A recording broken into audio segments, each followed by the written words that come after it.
भाई आपकी बात, ये बोलिए, समीर सिंह बोलिए, समीर सिंह बोलिए। मानक जी, कांग्रेस के पास प्रदेश अध्यक्ष भी नहीं है। इनके प्रदेश अध्यक्ष अजय राय पहले बीजेपी के विधायक थे। एक कांग्रेस का आदमी इनको प्रदेश अध्यक्ष बनाने के लिए नहीं है। अरे ये क्या बात हुई भाई? इनके कांग्रेस के प्रभारी को कांग्रेस के कार्यकर्ताओं ने, अरे यही बात अजय राय पूछिए ना इनसे, भाजपा के विधायक। आप बताइए ना कि आपको, आप इतने अच्छे चैलेंज करता हूं, तो सत्ता में भी अजय राय भारतीय जनता पार्टी के विधायक और अजय राय कांग्रेस के प्रदेश अध्यक्ष है। आप इनसे पूछो ना, इनके पास एक कांग्रेस का प्रदेश अध्यक्ष नहीं है। और कांग्रेस नेता राहुल गांधी और अखिलेश यादव 17 में 2 लड़कों की जोड़ी चुनाव लड़ चुकी है, जमानत जब्त करा चुकी है। मानक जी, हमने इनकी जमानत 17 में जब्त कराई, 22 में इनको हमने हराया। आगे आप देखना 27 में हम इनको बुरी तरह से हराएंगे। अभी ये बिहार हारे हैं, अभी ये महाराष्ट्र हारे हैं, अभी ये दिल्ली हारे, अभी ये हरियाणा हारे।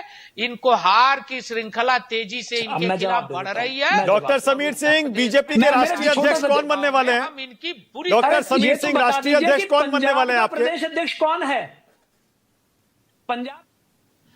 मानक जी, उत्तर प्रदेश का चुनाव आज हो गया है, आगे बीजेपी राष्ट्रीय अध्यक्ष का भी चुनाव होगा। हमारे लोकतांत्रिक दल होने के नाते आज आपने देखा कैसा स्वरूप था।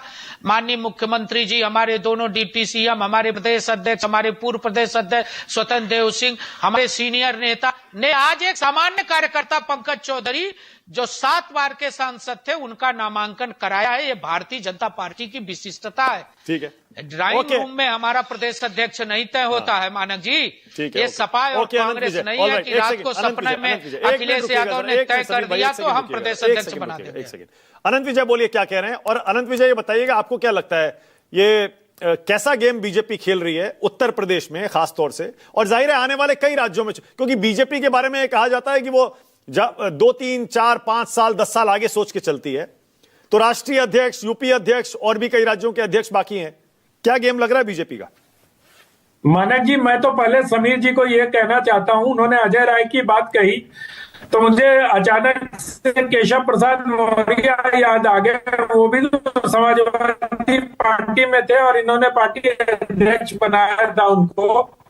तो ये तो राजनीति में समीर साहब कभी नहीं रहे, इस पार्टी, इस दल कभी के नहीं लोग उस दल में और उस दल कभी के नहीं लोग उस रहे। दल में। मैं आपको आपकी पार्टी में चैलेंज तो करता हूँ, मैं आपको चैलेंज करता हूँ, कभी नहीं रहे केशव मौर्य समाजवादी पार्टी में। आप झूठ बोल रहे हो। आप दिखा देना, हमको राजनीति छोड़ देंगे। अरे आप बाप रे, दिखा देना हमको राजनीति केशव में मौर्य बने जी रहिए। समाजवादी पार्टी में रहे। अरे आप झूठ बोल रहे हैं बैठ कर, आपको कोई जानकारी नहीं है। केशव मौर्य जी स्वयं सेवक है। केशव मौर्य जी विश्व हिंदू परिषद में काम किया। केशव अच्छा ठीक है, okay, alright, okay. Sameer Singh, okay Sameer भाई, ठीक है, ओके, मान लिया आप कह रहे हैं, सही कह रहे हैं, आप कह रहे हैं जानकारी बोलते। अरे भाई एक मिनट, इतनी प्रतिष्ठित चैनल पर 24 नेशनल चैनल है और आप बैठ कर झूठ बोल रहे हो। नहीं, एक मिनट, अरे डॉक्टर समीर सिंह रुकिए ना एक सेकंड। अरे समीर भाई एक मिनट रुकिए, एक सेकंड। समीर भाई गुस्सा शांत करिए, एक सेकंड प्लीज, 1 सेकंड, 1 मिनट, सब रुक जाइए। डॉक्टर समीर सिंह जरा मेरी बात सुनिएगा। समीर भाई, आप शायद अनंत विजय को जानते नहीं हैं, आप थोड़ा सा उनके बारे में जान लीजिएगा। उन्होंने झूठ नहीं बोला होगा, हो सकता है कि उनका यह तथ्य गलत हो गया हो। अरे आप सुन ही नहीं रहे, सुनिए मैं क्या कह रहा हूं। समीर भाई सुनिए, अरे आप सुनिए एक सेकंड, अरे हम बात ही नहीं सुन रहे, थोड़ा सुनिए, मैं कह रहा हूं थोड़ा अनंत विजय के बारे में जान लीजिएगा। हो सकता है उनसे तथ्य गलत हो गया हो, उन्होंने झूठ नहीं बोला है जानबूझकर। हाँ, तथ्य गलत है। हाँ बस उतना काफी है, इसीलिए बस हो गया करेक्शन हो गया। ऐसा लगा, बोलिए समीर सिंह सुनिए मेरी बात। हाँ। बहुत क्रोधित मत होइए, आपसे ज्यादा क्रोध सामने वाले को भी आ सकता है। आप बहुत दूध के धुले हुए नहीं है। आपको याद है क्या मनोज तिवारी के बारे में? याद है आपको? मैं याद दिलाऊं आपको, मैं आपको याद दिलाऊं क्या मनोज तिवारी कौन है? मनोज तिवारी कौन है, आपको याद दिलाऊं? आपसे ज्यादा क्रोध दूसरों को आ सकता है। मैंने कहा कि हो सकता है मुझसे चूक हो गई होगी ये बोलने में, और आप मुझे झूठा और ये बता रहे हैं। आपको समझ नहीं है कुछ? आपको मनोज तिवारी से लेकर असम के मुख्यमंत्री हेमंत बिस्वा शर्मा तक की याद दिलाऊं क्या?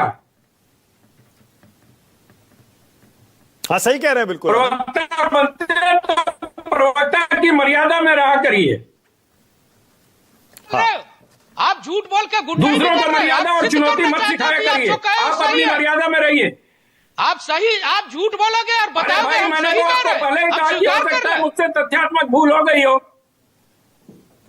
हो सकता नहीं है, आप भूल स्वीकार नहीं, मत झूठ करिए। बोला मैंने आपने। कभी नहीं भूल कहा क्या आपको होती कि है? आप स्वीकार कर लीजिए, लेकिन नहीं, चैनलों पर बैठ के नहीं, बकवास मत किया करिए।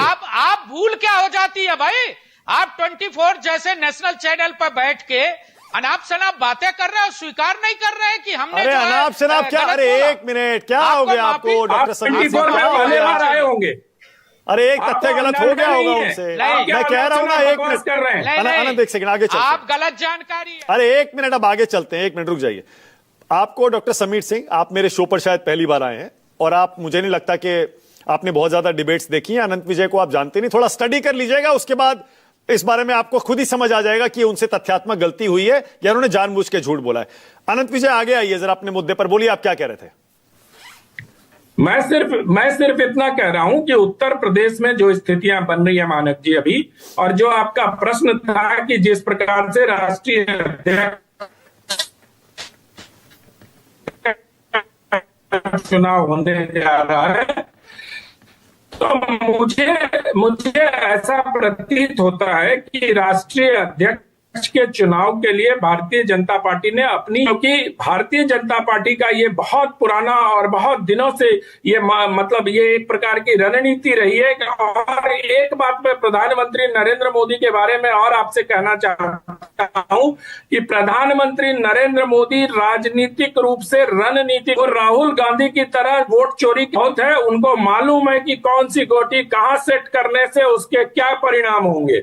और दूसरी बात, उनके साथ अमित शाह जैसा एक कुशल संगठन करता है जो ये बात को जानते हैं कि कहां से कौन सी गोटी सेट की जाएगी। और बिहार में आपने इसका परिणाम देखा, महाराष्ट्र में आपने इसका परिणाम देखा। और मुझे लगता है कि जो शीतल जी कह रहे थे, आने वाले दिनों में कुछ और नियुक्तियां ऐसी होंगी जिससे विपक्ष थोड़ी कठिनाई में पड़ सकता है, उनकी मुश्किलें बढ़ सकती हैं।